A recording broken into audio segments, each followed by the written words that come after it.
This is not the media attention phase for crypto AI as a whole. This is not on CNBC where they're talking about GOAT. That's something that would happen in the broader cycle way, way, way later when it's like this, okay? And it's like super, super high up and it's massive. And that's when like you have fucking Jim Cramer saying that there's these new things called AI agents and they're talking about it on Bloomberg and they're talking about it everywhere. That is the late stage, the mania stage of the overall cycle. And that's when it will end fully and it's done forever or done for the cycle. But on a shorter term basis, the exact same thing happens where you get the majority of the returns, right? 100x off the lows. And then you have the second part, which is nowhere near as much. It's like a 2x. And then it goes into more of a consolidation. So if you try to do this and you come in late to GOAT and you're not out and you don't understand that GOAT's done for a while, then you'll miss Chill Guy, which is like the now TikTok narrative. And then you'll miss whatever's next, some fucking animal token. Or you'll miss what's next with some real world asset coins. Or you'll miss some utility coin. And then by the time you hear about Chill Guy, for example, you now hear about Chill Guy, but Chill Guy's already up significantly and has already gone through that full phase itself too. So when GOAT was doing really well, Chill Guy was like here. And now Chill Guy is, well, not even. I mean, Chill Guy has only existed since GOAT's narrative ended. So people who are over there super hyper focused on crypto AI, and they're talking about you must get out of everything and just get into crypto AI memes, are late to that first stage of crypto AI, and they've completely missed the first stage of whatever this is, the TikTok narrative. And then by the time this one comes and makes a new high, they'll all pile in there and say, no, fuck crypto AI, it's all about TikTok Zoomer memes, and then that'll go down, and so on and so on and so on, right? So either you're going to try and play all of that, or you're going to understand that you can't be on top of everything, especially if you're new, and if you're not a short-term trader, it's not something you should try and do. This is only going to get more aggressive from now until the end of the market cycle, where you'll see literally 1 or 2 day pumps, like we've seen with the Dino coins. Maybe 1 or 2 weeks is more accurate, right? The vast majority of Cardano's gains are already done, because Cardano off the lows has gone 3.5x already. If Cardano doubles from here, right, even from this point, if Cardano doubles, that takes it almost to all-time high. So that would be diminished returns, because it's 100%, not 259%. And it would be a later stage. And that's if it even gets there, which I don't think it will. The reason this happens is because trends that pump and falter and die very quickly are attacking and are most dangerous to people who think that this is easy mode. People talk about easy mode and that new money's coming in, but you're not going to capitalize on the new money easy mode by trying to rotate between altcoins. If you're talking about new money flowing in, and if you think new money is going to flow in for the next year, which I think it will, then the way you benefit from that rotation of easy money is to get long, spot only, as much as possible into Bitcoin, into the majors, and your select altcoins with a scale percentage of risk, and then just hold them for a year. So let's say you've got 10 grand and you want to put 8k into your hold, your cycle bags, and you want to trade with 20%, 2k. The idea then is to get your 8k into whichever coins you choose, and you might put 70% of that into Bitcoin or whatever. 50% into Bitcoin, 20% into Solana, and 10% into 3 different alts. So you should scale it down based on the volatility of each coin. And that's your cycle bags. These are ones you hold and say, not right now, because there can be volatility. I don't know if it's going to go up straight away, but I'll go total 3. Right? I don't know if it's going to moon straight away from here, but I do think there's a good chance that it goes here eventually. And so the idea would be with the cycle bags in phase 2 that you're getting in at this point, so that throughout all this choppy volatility throughout the period of the whole market, you're in from somewhere around here, and you're exiting somewhere here or there later on. And for individual alts, that's still going to equal a 2 to 10x. And of course, it could be higher, but the point is not to target any kind of specific returns because you don't know what the market's going to give you. You have to look at it and say, if this is the 4-year cycle playing out again, then we are somewhere like here. We are below previous cycle all-time high. Okay, so we're below the previous cycle highs, and we have not yet blasted off into the big sort of mass acceptance, mass attention phase before the euphoria. So if we're somewhere around here, that's where you want to just get allocated. And allowing that to just grow by itself is going to make you more money than anything. Because you have to just choose, okay, with that 80% of my bags, my spot bags, no leverage, just spot only, I'm just going to be dumb and hold. I'm going to adopt the diamond hands bag holder mindset, but I'm going to do that for 6 or 12 months.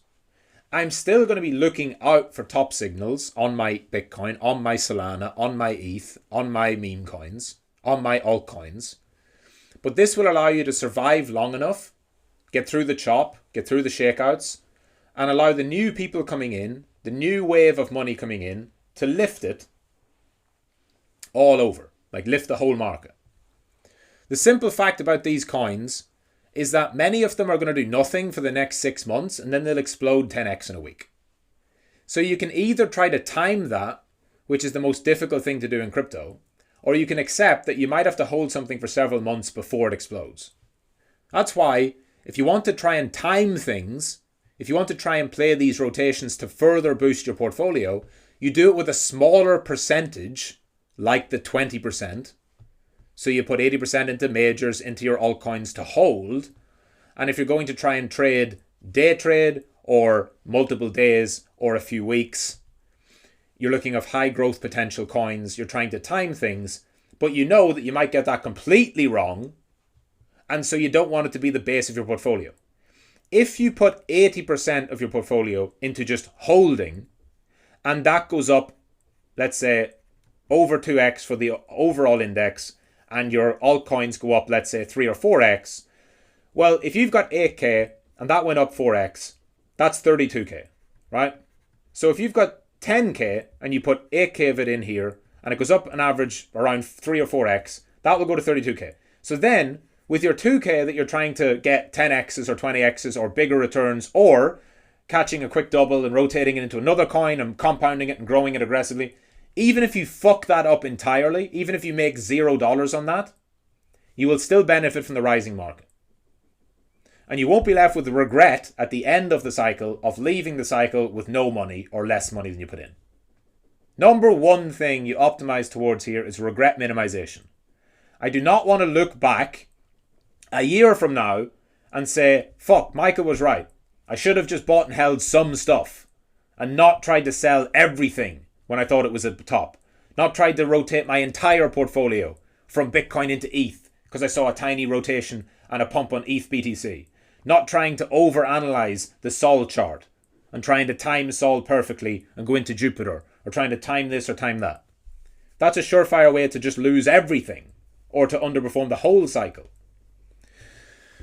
So if you do that with most of your money, your portfolio will grow, and at some point in the next year, you will see your portfolio way higher. If you've got 8k right now and it's in Bitcoin, Sol, and it's in Pepe, and it's in fucking whatever, Sui, and it's in, I don't know, one Dino coin. It's in Cardano. I don't know why, but who knows? At some point in the next year, your portfolio will be worth a lot more than it currently is. Then your only goal is to sell some of it, so that you don't end up back down at 8k in 2027, right? If you then take the 2k, the 20%, and you play it right, you could grow that 2k into 20k if it's really, really good, if you're really lucky. Maybe 10 to 20k.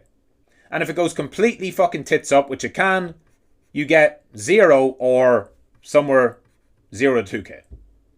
Don't use leverage, number one.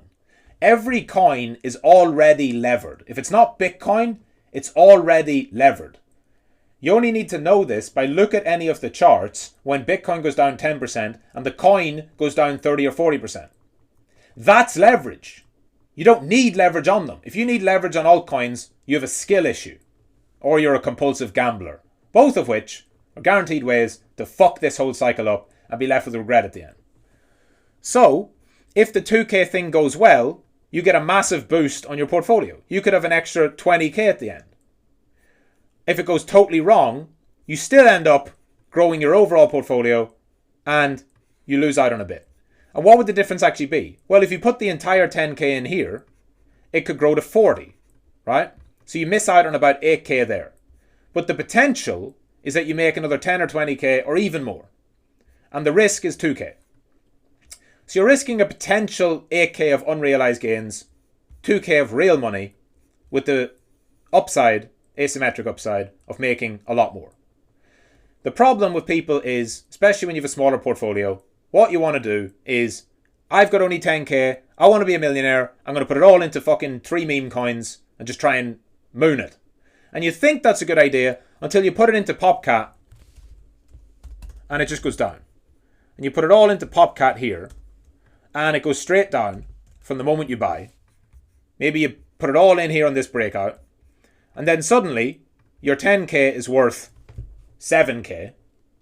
And then you have the bright idea of, oh, well, meme coins are dead for a while, so I'm going to rotate into fucking Sui. And then suddenly PopCat's back right up where it was. And you've sold your 10k for 7k, and now it's back to 10k. And your Sui's down. Because that's how the fucking market goes. The rotations week to week are going to be brutal and chop people up if they are not fucking disciplined.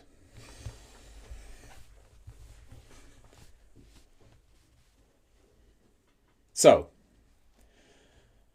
the most important thing about altcoins and rotations is actually having a plan. The long-term approach, the bell curve, right?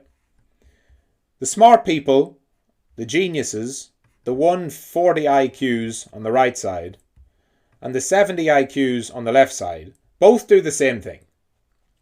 They just buy and hold, right? They buy and hold, buy and hold. Now, the 140 will also sell. They'll get out. The mid curve, or the left curve, the retards, will definitely buy and hold. They may not sell. They might sell. And the people in the middle, the 100 IQ or less, probably 90, as the average IQ of the world is definitely dropping. They will do neither. They will buy and hold, and they'll say, I'm going to buy and hold. And if this is you, I'm talking directly to you. If you listened to my video a couple of weeks ago about get your cycle bags, get them filled, and just do nothing till the end of the year, do not panic sell them in the first dip in November, which I literally said, there's going to be a 5 or 10% dip at some point on Bitcoin. Don't panic and sell. And if you see that 5 or 10% dip on Bitcoin, what it actually is on PopCat is 40%. This is the point. They are levered. They are leverage bets already, right? So if you got that, and now you're thinking, no, I don't think the buy and hold thing works. I think I need to rotate. Nope. You can scratch that itch by having most of your money in the left curve or right curve idea, which is buy and fucking hold.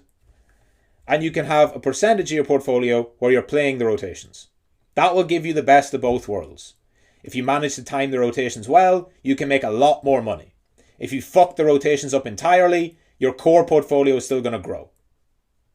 Even just Bitcoin, like if you imagine if Bitcoin goes to 200k, which is not in any way crazy. If Bitcoin goes to 200k from here, that's more than a double. That's 2.2x roughly. So your 10k will grow to 20 or 22k, just that. So imagine what almost any altcoin would do at the same time. It will also grow. So if you try to do all this over rotations and your portfolio doesn't grow by more than just Bitcoin, what was the fucking point? Regret minimization. So, long term is super. When I say long term, I'm talking 1 year. If the market cycle plays out the same, right? And this is going to be a 4-hour stream. I can fucking feel it. if the market cycle plays out even remotely the same as what it did before, then you are entering year 2, which is where it breaks out to all-time high, and you have a year left. So from November 2020 to November 2021, that was the year that we're going into now. Now we've broken out slightly earlier. Back then we broke out in December. This time we broke out in November. So taking it from the breakout point, let's say we've got 11 months, because we broke out then in December and it ended in November. Okay, we're breaking out in November. Let's say it ends in October. One of the things you cannot do is think you're smarter than this. I covered this the other day, but people who think this can't play out, Bitcoin tops 9 to 12 months after its all-time high breakout. The market tops 9 to 12 months after Bitcoin breaks all-time high.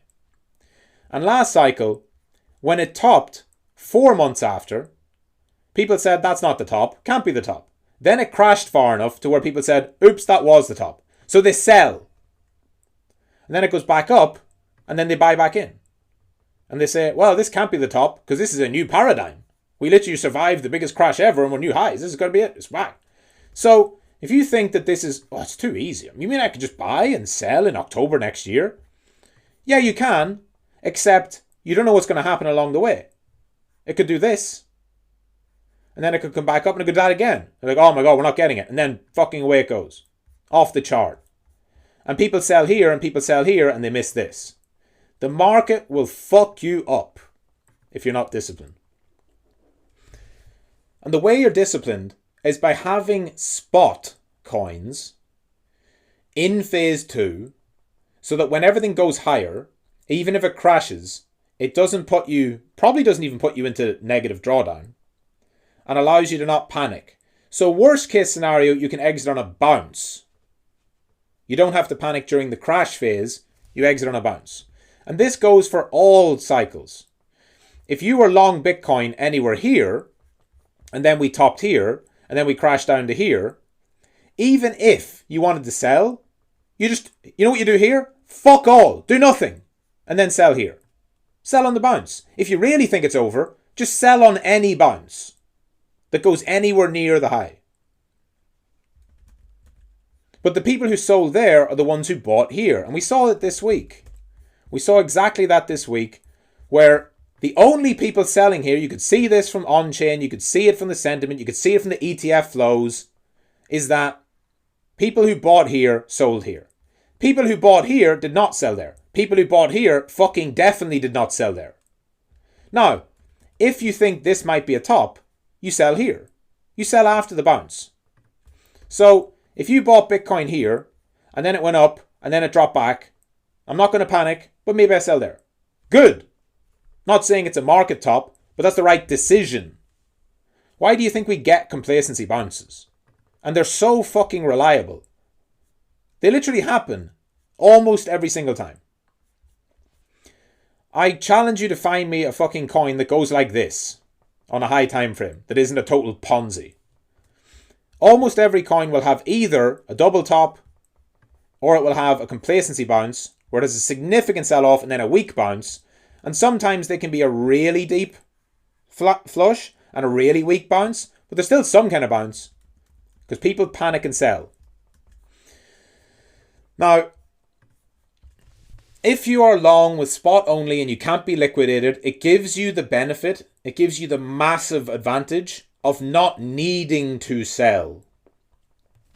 Because the reason why we get these deep flushes, right, the reason why we get these crash moves, like Bitcoin in 2021, which is the easiest top ever to see on BTC, this first top. This was very, very clear, multiple breaks of structure. And then the reason why we had this bounce is because the only people who had to sell here were people who bought in this area. They were forced to sell because of leverage or panic. Anyone who was buying here and here and here and anywhere there had the luxury of just exiting there. Saying, all right, cool. Maybe it's over. I see some structure breaks. Doesn't look great. But I'm long from here, so I'm going to exit there. And same thing happened over here. We had a very clear top. sweep. We have a high, we sweep the highs, we break down. Once it's there or here, you can say, okay, I mean, either you sell after the sweep, you sell there, whatever. But if you're long from here, if you're long from there, if you're long from here, you have the luxury of not panicking and exiting rationally. The only people who kept holding here were the ones who had to. People who bought in this top area had to keep holding here, hoping for a bounce. You won't have to hope for a bounce if you're in from lower. And you do still have opportunity to get in from lower in these markets right now. So, take that opportunity. Now, you're going to be blasted with propaganda from all angles. People are going to tell you that meme coins are done, meme coins are stupid, meme coins are only a crypto Twitter thing, and no one's going to care in the real world. No one's going to care in the mass adoption phase, and everyone's just going to want Bitcoin, or they're going to want utility coins or whatever. If that happens, you're saying it's a Bitcoin top. Because that's all meme coins are. They're Bitcoin beta. So, high time frame, the longer term, the holding aspect is easy. It's simple. It's one decision.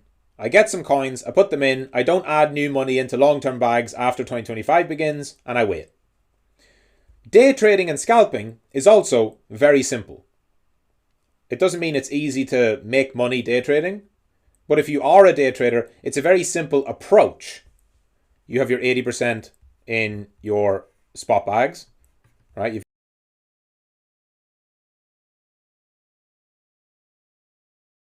80% in your bags. You have 20% that you day trade with throughout the year. And day trade can be anything under a week. It doesn't have to be, you might hold stuff for 2 days or 3 days, whatever. Short-term trading. Pay no attention to narratives if you're doing this. None. If you're paying attention to narratives, meaning, oh, I want to get long this thing because it's now on Twitter, that can only be applied if you are early to that narrative, which means like you're in the trenches, which is fine as well, by the way. If you want to put your 80% into your majors and into your long-term memes, or your long-term utility coins, or whatever, and you want to play the 20% where you're trawling through TikTok looking for new memes, you're looking at stuff, you're scouring through fucking Reddit and the dark, deep corners of the internet trying to find hot new narratives, cool. That means you're buying stuff at like 20 mil market cap and lower, and you're trying to ride it up to 100 mil. And you're taking some profits out and you're rotating. If you want to do that, do it. But do it with a smaller percentage of your portfolio, because it might go completely fucking wrong. Risk management still applies.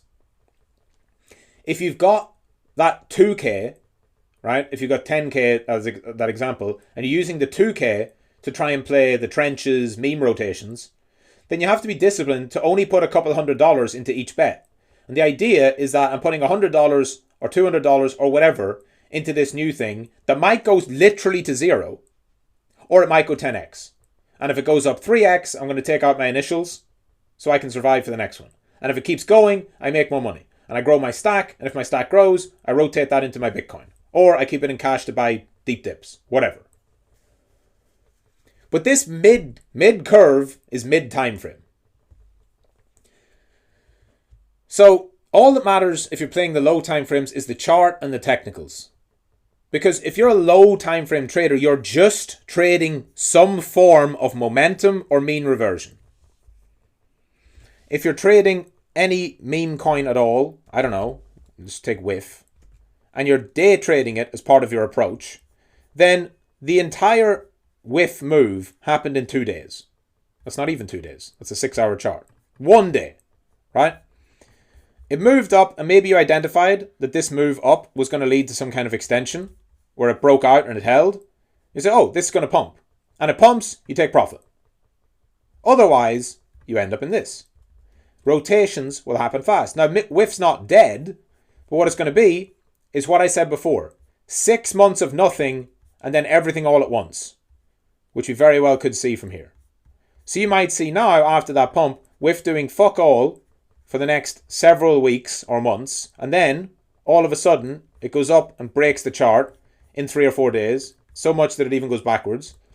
And then, of course, it's all over again. And probably all over for good. That's going to happen for the majority of these coins because they're not just going to trend up nicely.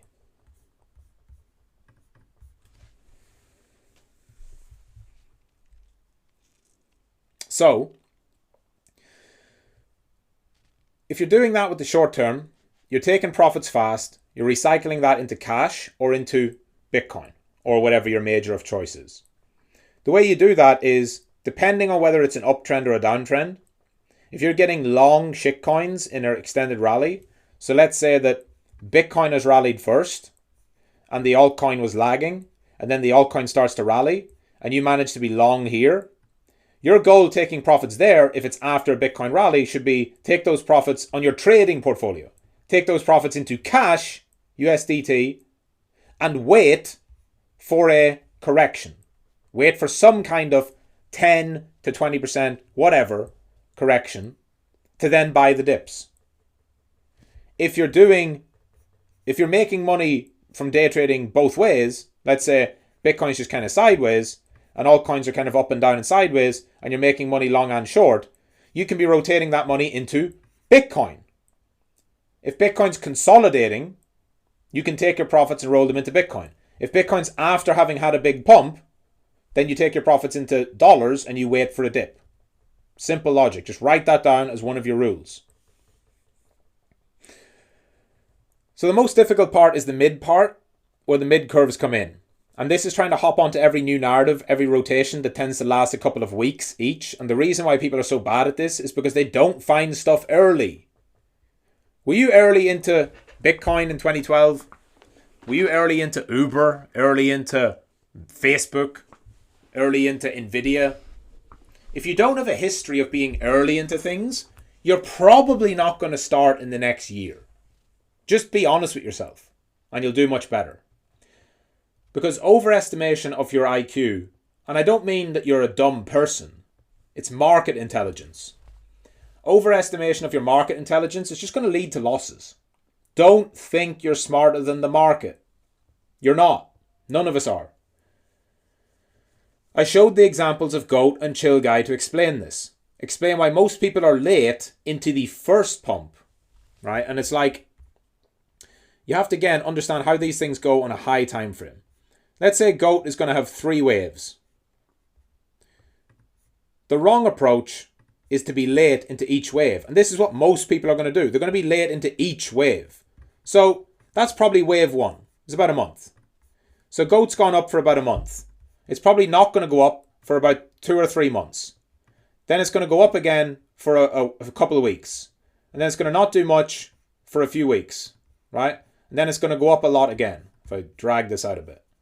Right? It's going to go sideways for a bit, and then up a lot, and then that's the end. Let's just imagine that's it. The problem is that most people are late into each stage. And by trying to short-term trade it, they are literally buying the top and selling the bottom. And buying the top and selling the bottom. Because they're trying to play the short term. When in fact, even if they bought here, they could just hold. So, get your time frames in line. You're either bullish on GOAT for the cycle, and you want to buy GOAT now on a dip, and I mean, GOAT's down. It's down 40%. So you're either buying GOAT at 40%, saying maybe it goes down 60, maybe it goes down 80, but I'm buying it 40% down, and I'm willing to hold it for the next 8 months. And you're just going to sit back and do nothing. You don't even have to fucking look at the chart. Just look at the chart once a week if you need to. Set an alert if it goes like really low, and then consider maybe I should exit. If not, just let it do all this shit and wait till it blows up again. And then you'll have that beautiful feeling of having a coin that's massively in profit that can't even go back to break even. Because if it does, the cycle's over. And then you're looking for signs of mass hysteria, mass euphoria, mass media attention to start scaling up. Time frames. If you want to be a low time frame trader, then you trade low time frames. The goal is not to do anything other than make a bit of money whenever GOAT has some of these pumps. Getting out in profit and just leaving it. Making a bit of money whenever XYZ coin rallies and then getting out. Or if you're holding, like for let's say Wolf, which is one of the ones I'm holding,